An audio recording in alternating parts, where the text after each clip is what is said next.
And these, of course, could be handled separately by the cemetery commission, but at present, we have a split rail fence that goes up the length of the driveway. Yes. And so it looks as though that is the planned egress into the cemetery proper. Well, the map there, that is from the deeded map. Okay. So that our town understanding is that there's deeded right away off the driveway. So I should check my into the cemetery. But you're familiar with the terrain, so you know we are not making this to be a high traffic area, but more to provide protection and long-term preservation to this historic space. So as you know, it's going off the street. There's a 4 or 5 foot drop right away and back up. So the all the activity will essentially be manual labor once the truck drops off the granite posts. And it would be very nice to have more visitors to this.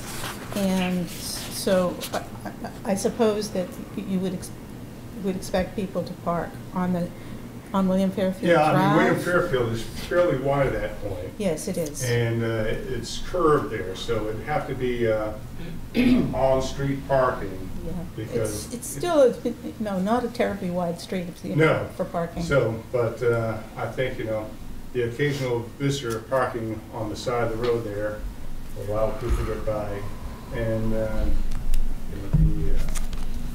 as I said, the terrain is such that really there's no other alternative unless you're walking up your driveway. Not quite. Thank you. Okay, Kenan? I don't have any questions. Thank you. I need to say that I am a member of the Cemetery Commission, so I'm well familiar with this project, and I have no further questions. Leo? It's not a lot of money you're asking for, and I really do think it's important to delineate that property with its neighbors. It's important to the neighbors and important to the property. But I, like a lot of people, are curious, and I have visited cemeteries in Wenham, the main cemetery, and the Dodge Cemetery, but I've never visited this one. How many people do visit this one? Don't know, because they don't know about it. It's we have currently a cemetery sign up there that notes what it is, but I think there may be a few people come there because if you go online to Wikipedia, you can find William Fairfield and the cemeteries listed, and they'll tell you about his speakership and his life. So if there's any Fairfield descendants or Fairfield fans, they may have come and looked at the site. I see. Thank you. Could I make an answer to that? Twice since we have been there, it has been the site of Eagle Scout projects. That was my question. Thank you. So, Thank you. And obviously, for obvious reasons, or maybe not so obvious reasons, we prefer to have the Cemetery Commission do the work around the cemetery. And one of the things that has happened, I went and visited it last week just to see what was happening. And I hadn't been up there probably for 10 or 12 years. And most of the gravestones there are unreadable at this point. Yes, certainly the stones are very old. A few have inscriptions on them. But from the cemetery perspective, I think the need is to take care of what will be erosion, because we've lost the top cover there because of the tree cover. So at least on the clusters of gravestones, we want to get in there and get it sodded so that there won't be erosions at the gravestones themselves. If I can defer your question or comment to project number 2, we can talk about gravestone preservation itself. I think those are well past preservation. And one more question. What was the last time someone was buried there? I would say 1800s, maybe? Early 1800s, yeah. I would say. Yeah. There, because it was, the Tuckers held it for a generation or more. So I think the Fairfields sold out sometime in the 1800s. So they're all the graves are very ancient. Dennis? I have no questions at this time. Thank you. Patrick? So the posts on the uphill side they'd be new, they would not be... Yes, we got to put in the top of the hill cluster graves have never been set off. So if we're going to have people coming in there, we want to have the pillars and chains to say this area where the actual graves are, stay off that area. And then the other stones are essentially property marking things so that when DPW comes in, that, you know, they'll go, okay, here's the cemetery area, we'll maintain that, and the buffer zone will stay more or less natural. I wonder, just under historic preservation, you can't build history. So to put new materials in that weren't existing, does it violate the historic preservation? Not that it can't be under open space or recreation, but I wonder, new material, adding things to a site that weren't previously there, does it fit in with the historic preservation Well, it's, of the Act? you know, our markers will be similar to what's on the lower area. And I think certainly historic preservation recognizes that, you know, you have to have modern day methods to address modern day things. I mean, 100 years ago, no one would worry about someone riding up on a horse and walking over the place. But today, if we're going to have foot traffic up there and knowing the fragility of the gravestones, we got to take some method of marking off the do not go zone. And we thought that the most appropriate way would be to just mirror what we already have in place on the lower cluster. Do you think that this would enhance property values in the area? Not sure one way or another. You know, I hope not. Well, we have a potential conflict of interest with the board, because if a property appreciates due to enhancements to this gravesite. well, I don't think that, you know, putting up a couple of pillars, given the remoteness of the site, is really going to affect property values in the area. Yeah. As far back to your question, as far as preserving old things, the Constitution has about a sliver this long in its keel. That's all that's left of the original Constitution. So to preserve a structure such as this, modern day techniques can be used, same as the Washington Monument, whatever. Tom? Thank you. Yeah, I was just wondering about the granite pillars that are there. Do you have any idea when those were installed? They're probably not original, right? Yeah, I mean,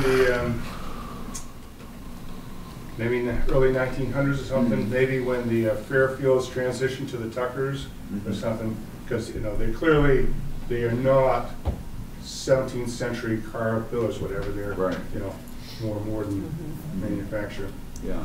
But there is no, we've looked in the town hall basement and so forth. There's, and we'll have to check the museum, but there's no real records per se on the history of the cemetery itself, other than what we might be able to gather off the stones. Okay, Right. well, thank you, Gary, on this one. Is anything else, any other questions, or can we move to the next application? Okay. So Gary, you're on again. Be up again here.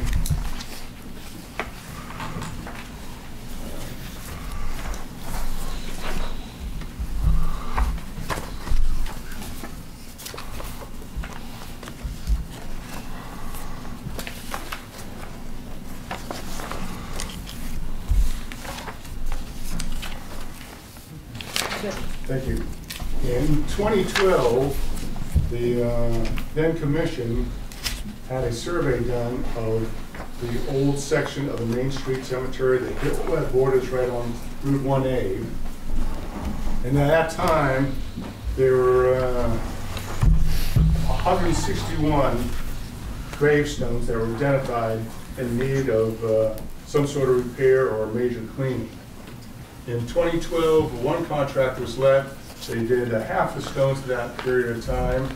And then in last year, we finally got a second contract let using CPC money. We had asked for $35,000 to do the other 80 stones.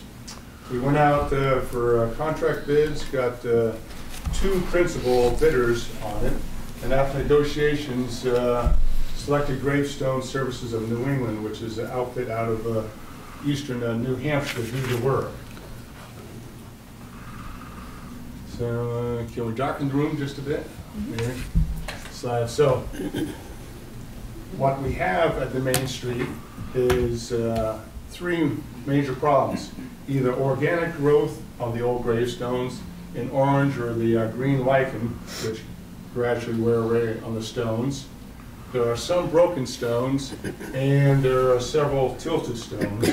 The tilted stones are a precursor to this one, as eventually the weight will snap them because of the top-heavy nature, especially the older stones that often were not placed in with foundations.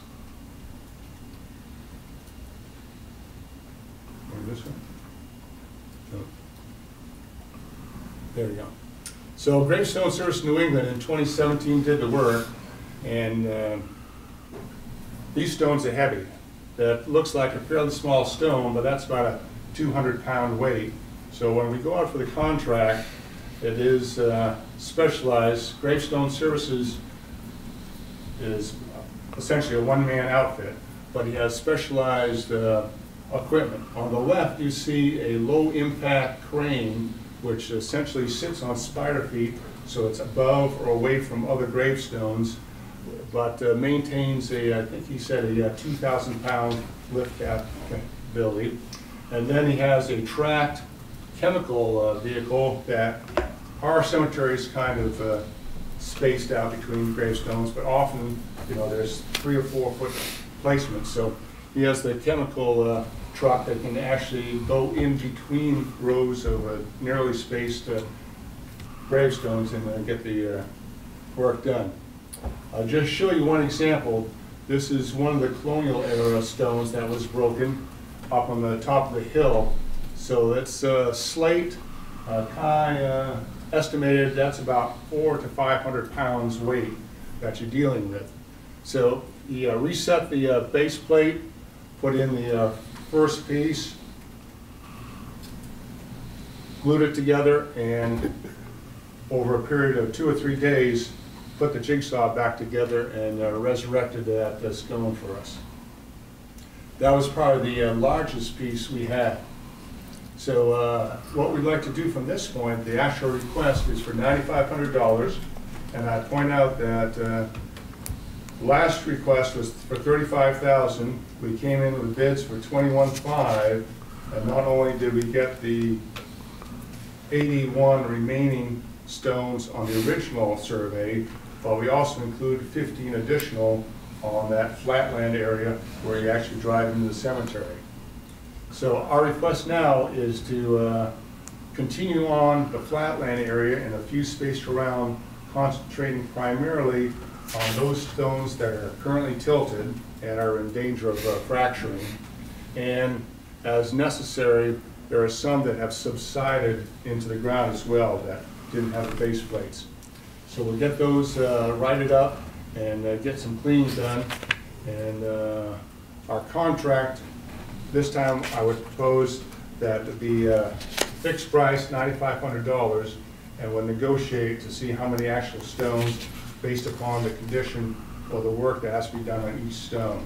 So in the spring, we'll do a final survey after winter here and pick out 40, 50, 60 possible stones that need work, and we'll negotiate that work done. The picture on the right is one of the older ones we have there, 1650, so that's Reverend Garish's vault, which we'll include in this list for cleaning, and that sits up in the corner of Colonial Hill. So it's all the stones we propose to work on are all 17th, 19th century stones, none of the modern ones, or ones that we can attribute to a particular family still in that town. So I think that's about it. Okay. So once again, we'll just go around the room in an orderly fashion, and starting with Barbara. So I think this is a great project. I really do. I think historical preservation of these sites is so important. But I just have a silly question. Why are all these colonial cemeteries on hills? Don't know. I have a feeling, that it's, if you think of the first settlers coming in here, that where the Hugh Peter Monument is, used to be a hill before Right. the ice Right. came. So I think perhaps the hilltops were a convenient spot for your religious ceremony. It was easily marked. And I believe, the first actual church in Wenham sat up along that golf course hill too. I didn't know So that. it was kind of adjacent to where the original church was. Interesting. And, good spot, adjacent to the road, easy to bring family and your stones in. There are a couple of marble 18th century stones there, which are a substantial weight. And you figure in those days, that means hauling by ox wagon marble down from Vermont, either down the Connecticut River and around, but at some point you had to haul it over land. So you probably wanted your cemetery right on the road. Higher up on the hill, you're closer to heaven. People lower down, no, okay. It's a ridiculous question, but I have to ask it. This gentleman that seems to have all the wonderful equipment, he's a recognized certified preservationist. Yes, yeah, there is, this is a pretty much niche Yes. profession. And when we went out to get our bidders for the contract last year, there are just 3 companies that do this work in all of New England. And their range actually continues down to New York and Pennsylvania as far as they do work. And I believe the next nearest contractor that we found that might be a possibility is down in the New Jersey, Pennsylvania area. So yes, all 3 are recognizable. We talked to probably 10 or 12 different cemetery commissions and cemetery owners. Talked to Phillips Andover, has a very ancient cemetery. We talked to Boston Cemetery Commission that has the very old ones right in the center of town. So these 3 names are the recognized names, and the Gravestone Service in New England is one of those 3. Excellent. I figured you'd be thorough. I just had to ask it. Dennis, is room for a 4th? Another that's business not- for you? Only no, kidding. that's- Thank you, Mr. Cheeseman. Thank you. Virginia? I have no questions. So with this, will there be more repairs that need to come the next year? I think, this I mean, I know will- they're this always- will- Yes. yeah. So this should catch us up to date as to graves that are currently in poor condition. The Colonial Hill is essentially done, all that were originally identified in the 2012 survey. But walking around, you can see those that are tilted today. And then all those that are tilted or worked on will also get the chemical treatment, which will remove the lichen and organic matter. Okay, And that should last at least a generation or more. okay. One of the issues we have now is a lot of it is in this condition because, we've never touched this cemetery before, as far as cleaning stones. Leo? I don't have any questions. Dennis? I don't have any questions. The people that you've been working with, are they the same group that we first contracted with? No, the first group we contracted with also submitted a bid, but we ended up going with this one Because of price. because of price. I think it's a great project. Yeah, I think it's a great project, and I'm assuming since this amount of money is low enough, you don't have to put it out for bid again, you can just go back to that same. Yeah, so at this price level, we can probably go to the contractor that we want, so long as we get a good agreement on how many we're gonna get done. Yeah. Sounds good. Okay, are there any other follow-up questions or comments? Then I thank you, Gary, All right, very thank much. you. We'll be making our decisions at a subsequent meeting. All right. Thank you very much. Thank you. So now, we have Kristen Noon on the museum. And Kristen, would you like to present your application to us? Thank you. I have with me Glenn Batten, who is the house wright, who has done work on the Claflin Garrish Richards house to date, and has been instrumental in helping the museum identify the continuing and ongoing preservation needs of the structure. So if it's okay with the chair, I may call on him at different points to speak to particular questions. So first, very briefly, I just wanted to say thank you to this committee for its approval to send prior applications of the Wenham Museum to town meeting in 2015. Those were two really important projects that are nearly complete, or in one case complete. As some of you may recall who were on that committee at that time, the museum filed two applications, one to digitize its roughly 4,000 piece collection of glass slide negatives, and the second application was for preservation work on the Claflin Garrish Richards house, which is the brown structure located at the front part of the museum. So just to review that quickly, we have put this sign outside our historic house to just acknowledge to all of our visitors. In 2017, we had 35,000 visitors. So we put this front and center on the walk so that they would all see that the town of Wenham has supported the preservation of this historic house and also other projects. Moving forward just a little bit on those applications, this is Ben Conant. He was the photographer of the Conant collection, and this is one of his images of our downtown, our main street in snow, which I thought was fitting given the weather and the season. And as you may recall, what is a glass plate negative? It's basically using a piece of glass as film. They would coat a piece of glass with silver nitrate. This is the negative, just like if you remember the old-fashioned film cameras. And when we scan them in and digitize them, we've created the positive. And all of that work has been completed. And the last step of that project was to put all of this information on our website in an open, accessible format so the public could browse them. And that's the step that we're at. Everything's been scanned in an archival grade scan, a web-ready scan. It's all been cataloged. It's all been put into appropriate storage. And we're working now with our archivist and our web developer to get that online. And it's a big push for us to get that done as soon as we can. We were hoping to have it done by the end of the year, but our archivist lost her father and we weren't able to do that. But that's our top priority for this year. And also given the 375th anniversary of the town, we really want this information out there. So stay tuned. We will make that announcement.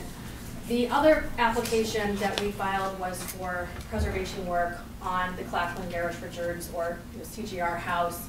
And what we did in that project was to complete some needed preservation work relative to replacing shingles, clapboards, rake boards, downspouts, windows, window sills, storm windows, to do work on the chimney, to do masonry. And we were also hoping to install some drainage in the property to create a French drain. As Glenn can help me explain a little bit more, we weren't able to get the drainage portion of the project completed due to additional needs that were discovered in the course of the project. Like, for example, we were planning on replacing 2 joists, and it turned out that more than 2 were bad in the room. So we tried to move systemically through the house, one room and one space at a time. And Glenn has helped us determine what the additional work is that needs to be completed on the structure. So there are sort of 3 themes to this work that are identified as such on the project budget. There's additional work needed to the building envelope, like the exterior. There's some work needed in our attic. And the third theme is water, water everywhere. We have a lot of water mitigation challenges around the historic house. Wood and water over the course of time do not mix well. We want to try to protect the house to the extent we can from mold, rot, and water-generated deterioration. So in and around the building envelope and the attic, there are some additional windows and trim that Glenn has identified that are rotting and that should be replaced. There's a door on the northeast jog of the house that is in need of restoration and repair. The western gable, like the gable of the house that faces 1A, should be restored to its original condition. There is a fan that was probably put in with the best of intentions, maybe in the 60s or 70s, that is creating birds' nests, you know, a site for birds to nest. It's letting, you know, air and moisture into the attic, and we'd like to restore that to its more traditional appearance and get rid of that. Also in the attic, we have some mold and rot problems that can be treated by removing some insulation and some board and treating that wood with a borate solution, which is designed to, you know, arrest the spread of that mold and that rot. And then lastly, it's the water mitigation. We have talked and also consulted with other, you know, contractors that deal with water mitigation about putting a French drain in the basement of the house to try to corral some of the water down there, and putting in a French drain in the front yard and tying in all the drainage from the house and all of the water runoff coming down the hill. On the far side of the museum building, there's actually a gentle slope that comes down there to tie in all of that water into this French drain. Another part of the water mitigation and mold and rot mitigation strategy is to paint the house. We've done some exterior painting of the house, but the entire structure needs to be repainted. We've also been trying to paint the portions of it that are most visible for, you know, curb appeal, but there are significant portions on the back side of the house where the public does not go as frequently that really need to be painted. This is some evidence of some of the water problems we have on our property. This is the Pickering Library, which is located off of the historic house. We've had water coming up through the floor. This is a concrete slab. And because wastewater is not being moved away from this structure, has no place to go. Now granted, we have had some strange weather phenomenon the last several years, so it's hard to know, is this new, is this recurring, is this a limited thing, but this is the little green masonry unit that's located attached to the house. This unit and its issues are not part of our application, but this is one piece of evidence of the problem with water management in the museum. This is a little bit dark, and I apologize, but I took this picture on my phone, but this is the basement of the historic house where the water is coming in. This yellow shelving, believe it or not, in the early days of the museum, they used to use for exhibit display. The dolls were down there. We do not use the basement of the house for exhibit display or for anything at this point, but the water is seeping in from the corner of the historic house's basement that's closest to 1A.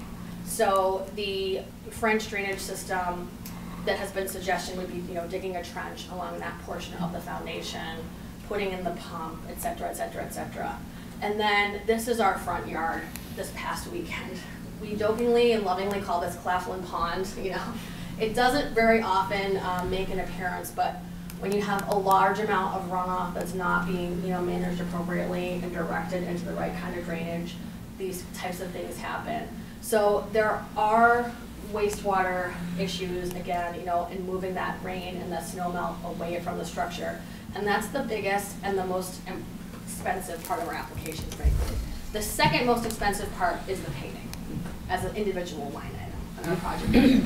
Everything else does add up as well, like replacing a window here, a gutter there, you know, all of that kind of work also does add up. But roughly the entire project as conceptualized is $107,000.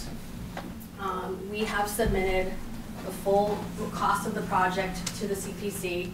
We know that that full project cost may not be approved by CPC or town meeting, but we have submitted that request because I think this is an important fact in reaching out to other potential funders about what the people of Wenham are willing to do to preserve the structure. When we do seek funding from other preservation type funders, such as the Mass Cultural Council, Cultural Facilities Fund, the Mass Historical Commission, and others, we do have to disclose, you know, who else we're seeking for funding. These grant officers are aware that Wenham has the Community Preservation Act, and they do ask if any funding has been applied for or received. We are also planning to appeal to the known descendants of the Claflin family.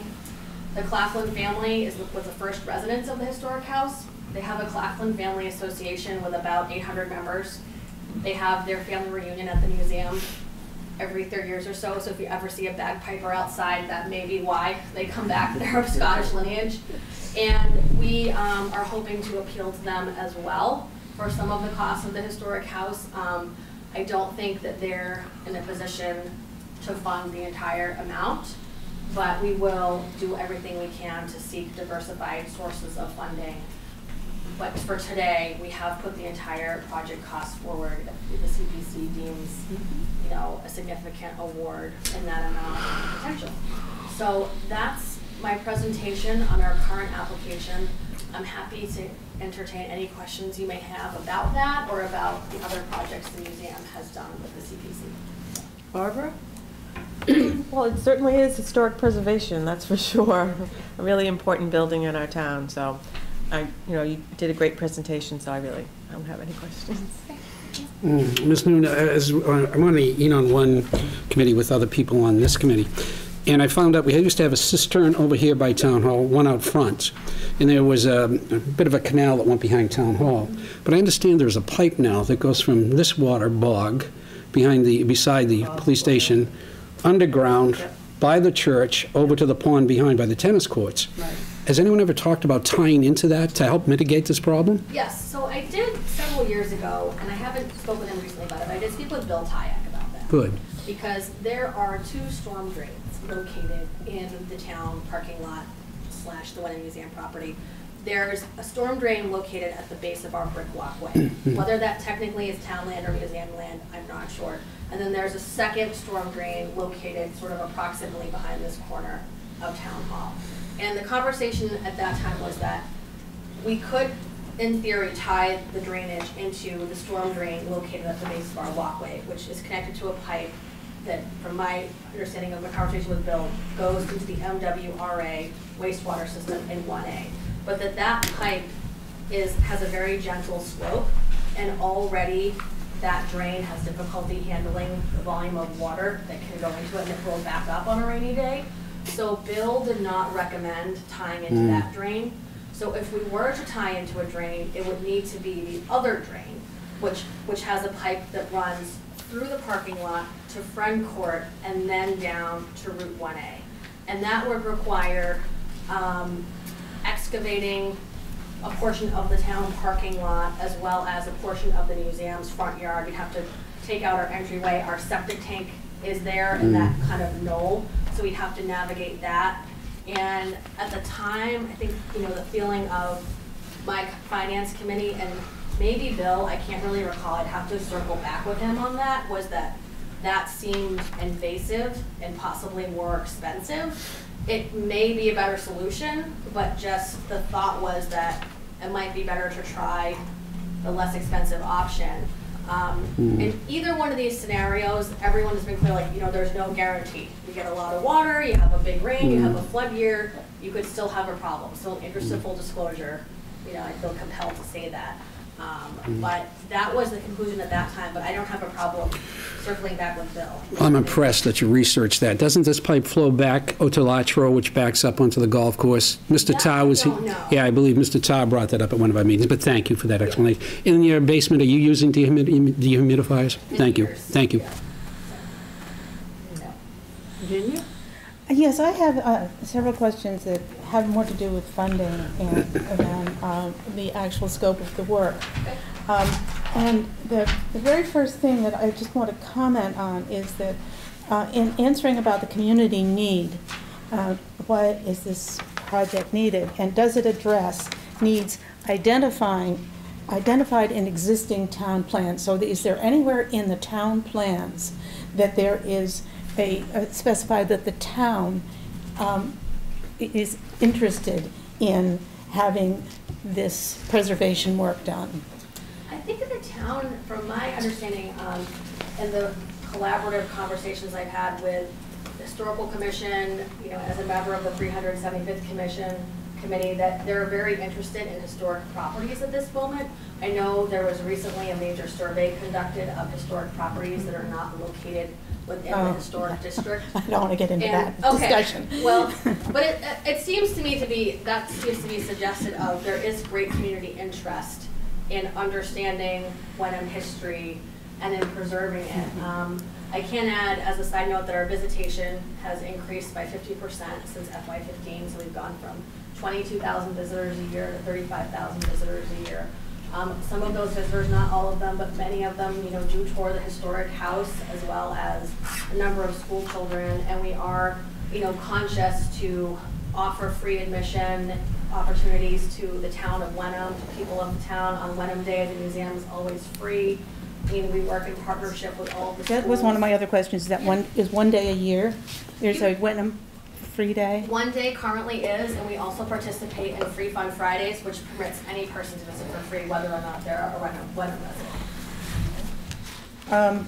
So the second question, and I'm sure that there's been some concern about this, what is identified as preservation, and what differentiation is being consciously made to try to separate out preservation from ordinary maintenance. I mean, when the house was purchased to be a museum, then there must have been some maintenance budget that was intended to cover some of the things that are now being called preservation. So I'm just a little concerned that maybe the budgeting process or the management of the finances of the museum have sort of secretly depended upon taxpayer funding.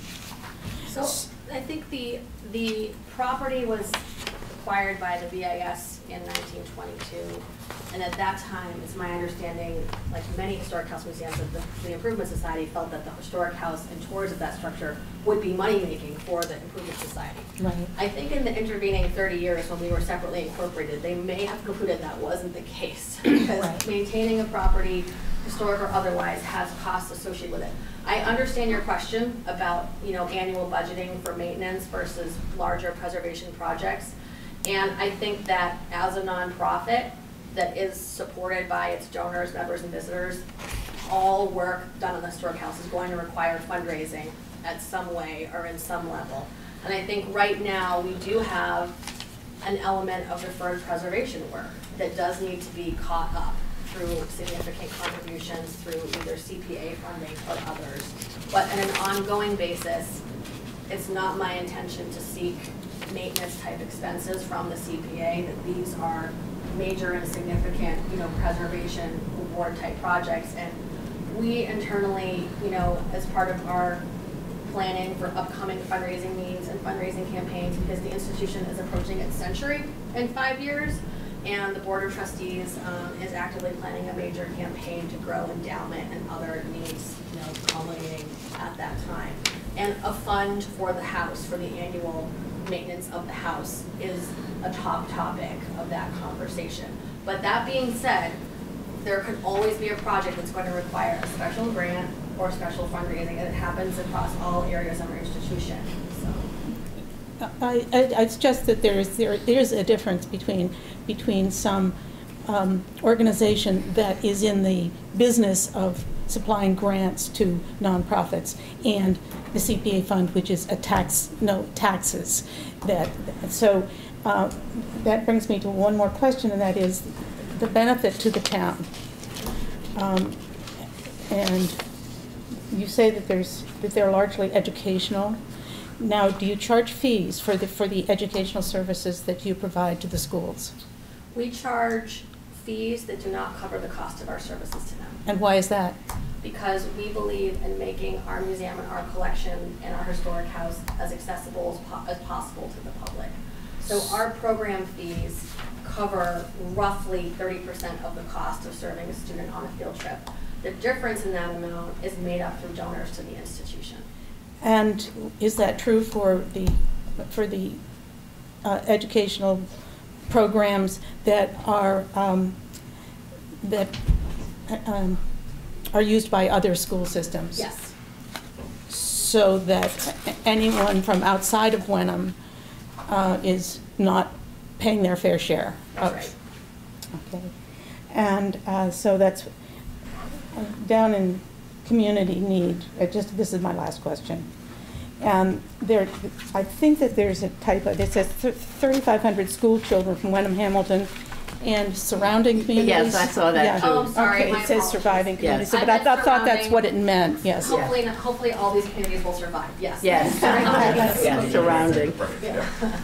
And so your contention is that the Massachusetts Cultural Council Facilities Fund, et cetera, was not awarded partly because there was no provable funding from the town of Wenham, which means taxpayers' funds. Do they require that they get some tax money from the town in They order don't to? require that, but they are a matching grant, so they are interested to know, are you reasonably going to get a match? If we give you the Right. first chunk of the money. So are would a you match, going- so what a match would be from CPA?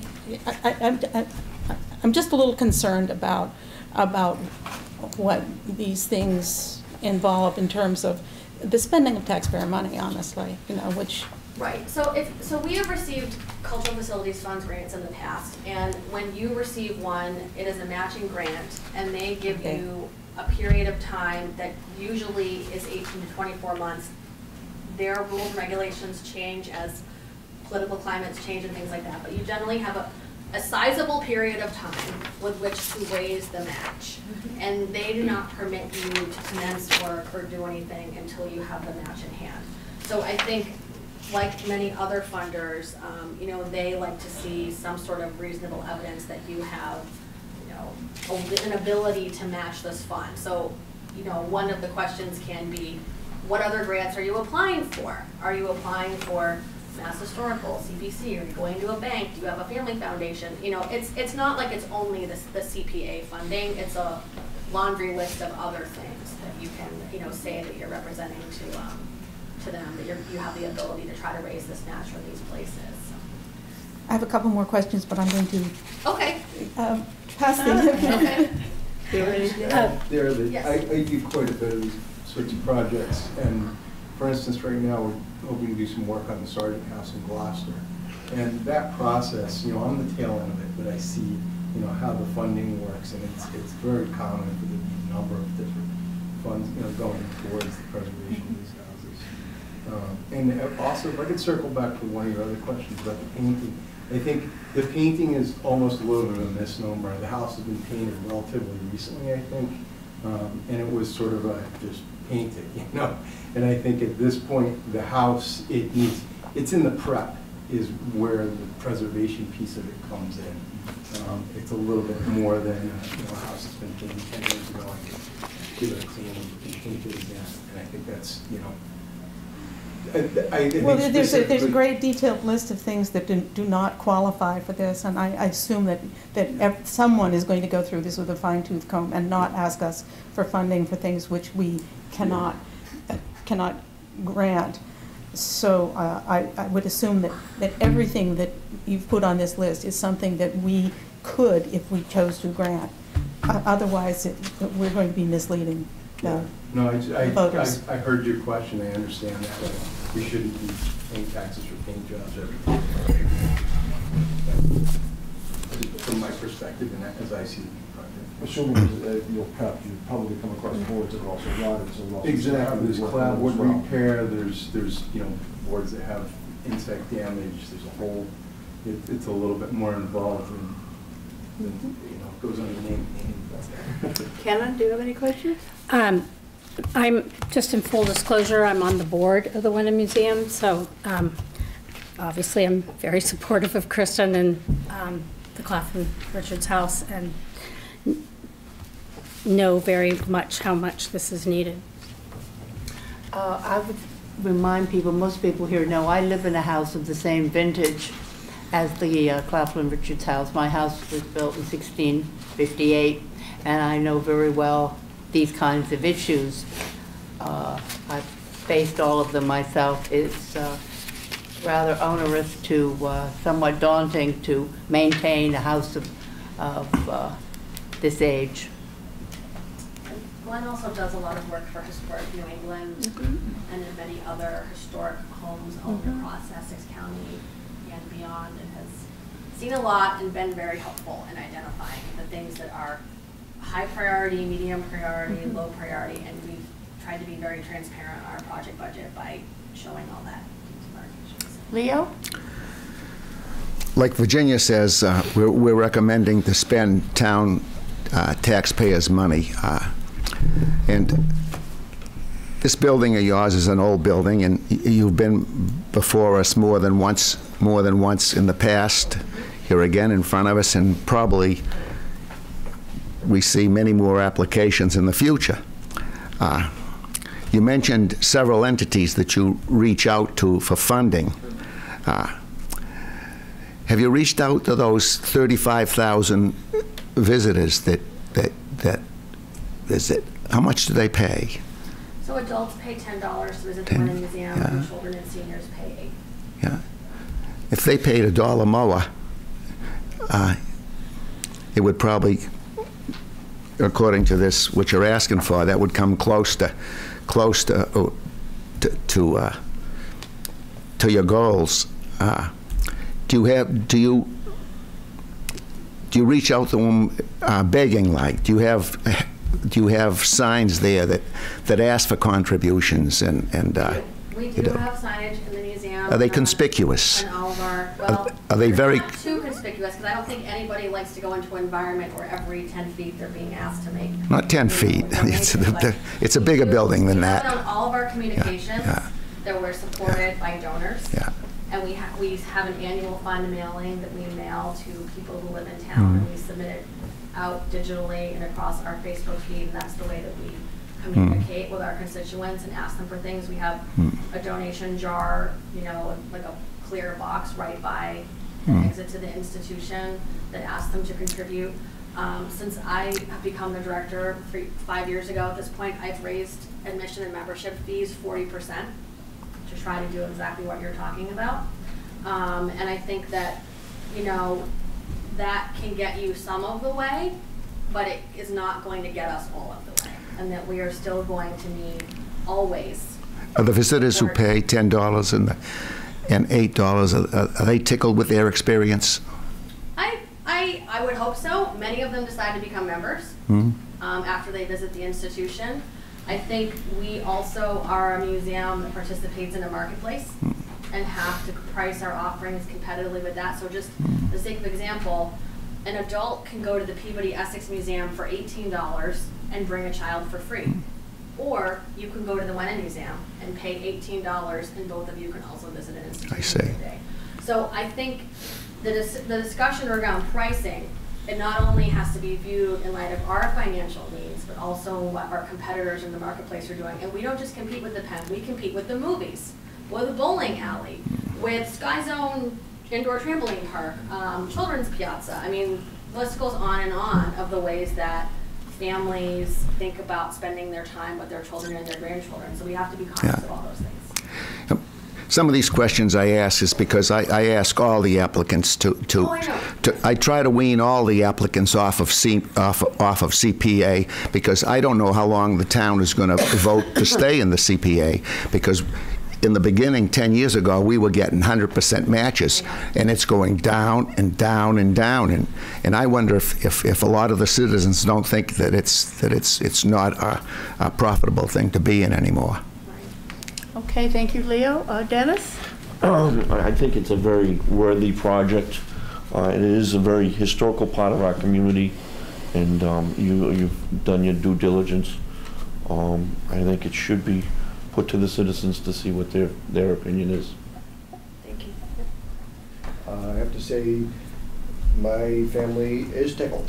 We go in there, and you know, we are members, and employees love to go. Yeah. So yes, as infrequent visitors, we are tickled to go there.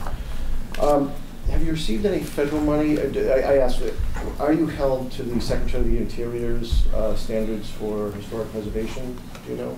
Not to my knowledge, we haven't received, so federal money is a very broad term. We have applied for and received some National Endowment for the Humanities grants related to other preservation projects in the building and in the collection, but not relative to the historic house. So. And And we are not planning on changing anything. We're preserving existing conditions. So we're not like deciding to put on a wing or something like that. We're just keeping the footprint and everything, the color, everything the same. So I think it's more building materials, yeah. staying with wood instead of steel. Yeah, and we have done that thus far on all of our projects. I think we've been trying to just make that as a choice, as an institution, even if not required. And what would you? The second floor is, you've been up there. It looks a little dangerous. Above, yeah. Actually, that was one of the things we fixed last year. Oh, was it? Oh, yeah. There was a number of oak floor joists going across the the room that you first walk into. We call it the Garish Room in honor of Reverend Garish, and Gary showed you his grave. Yeah, that was it was unbridgeable. Yeah, I told my sons don't walk in the yeah. So we had to pull up a number of the floorboards up there and replace the main kind. White oak will match. The floor has a little bit of sag to it, so we didn't go in there and put crown joist back into slide into it naturally. Ask Tom if he's got any questions. Tom? We repainted that second floor. I've been in the one. One of the extra. Tom, do you have any questions? No. I just think it's a worthwhile project that values in general. And I'm glad you're here, because it's good to hear from you about how, I was just going to ask you how you determine that. I assume you don't do all the work that you consult and who might be doing things that you can't do, or do you do everything? I really do. Yeah. I'm pretty particular about it. So. He did all the masonry. And the chimney. So you can do all these things. The chimney. We rebuilt the top of the chimney.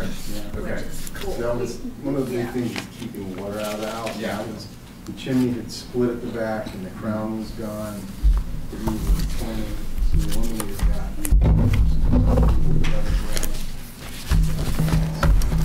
It's always about that, keeping the envelope, keeping inside the house. Okay, good. No, that was my question. I just didn't know if you were a person who selected vendors and things like that to do things that you didn't do. No, it's not necessary. Yeah, pretty small specific projects. Tom, could you use the microphone so we can hear what you're asking? Oh, sorry. And sir, could you come up and answer the question? Yeah, that would be good. Yeah.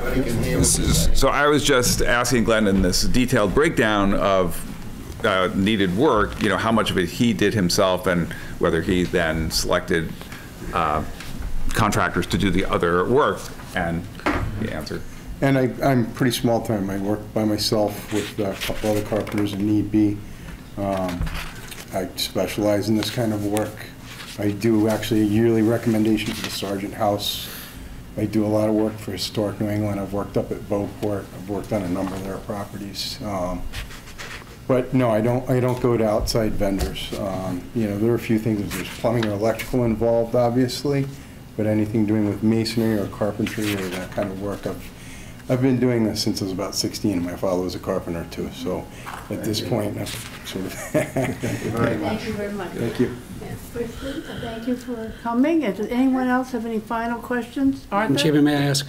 They had some very good questions, members of the panel, about the amount.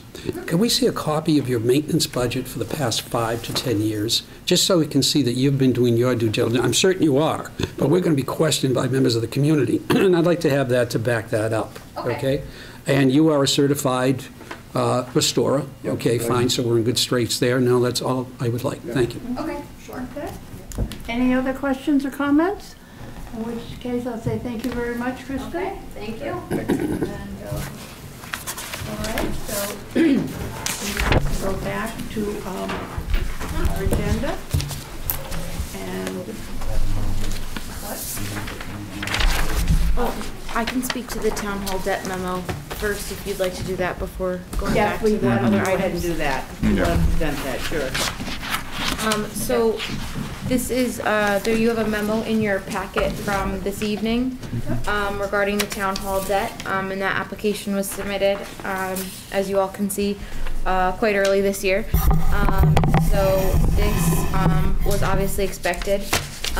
This is the FY19 debt payment for the town hall renovation, as your memo states. And for this year's request, it's $133,250. And if you flip over, you can see the debt schedule is attached, if you're curious. Obviously this is in the middle of a long series of payments, which will be completed in 2027. So not a lot of new information here, but Leslie did put together this memo, as Harriet had asked. Thank you very much. Anybody have any questions on the town hall debt? Okay, good. How many years more are we going to do this? I believe we're on year 9 this year. 15? Of the 20. 20. 20-year period. Yep, the final payment's in 2027, and the renovation project had been completed in 2008. So. And I think I remember that each year the payment goes down somewhat. Yes, we paid as much as, what, 200, correct. didn't we, 1 year? And if you flip over the memo that was included in the back of your packet with the minutes, you can actually see the principal payments over the years, the interest payments over the years, and the total P&I. 9 years left. Oh, I'm sorry, 9 years. You Switch that one on me. But you can see, like, over the next course of the few years, anticipated payments. Thank you. Okay, thank you. I do believe this was refunded at some point. And yes, and I think that is why it is the rate it is at this time. That's right. So the town has maximized, taken advantage of lower interest rates. So that is that. Now, let's also look at the fund balances. You know, we had Jackie just get the updated as of January 10th. So it's just under $2 million total, spread among our various funds. And if you also double-sided on that sheet, if you flip that over, we've got a recent report from our online accounting software that the town uses. So you can see where certain projects are in their current spending. Not every project is perfectly on here, but this is kind of the current where we stand as of the very end of last week. So if anybody has any, oh, bless you, any additional questions, be happy to answer those, but just so we didn't have any project updates scheduled for this evening or for next while you're hearing applications, but just in case anybody was, you know, wondering, that way you're all in the loop.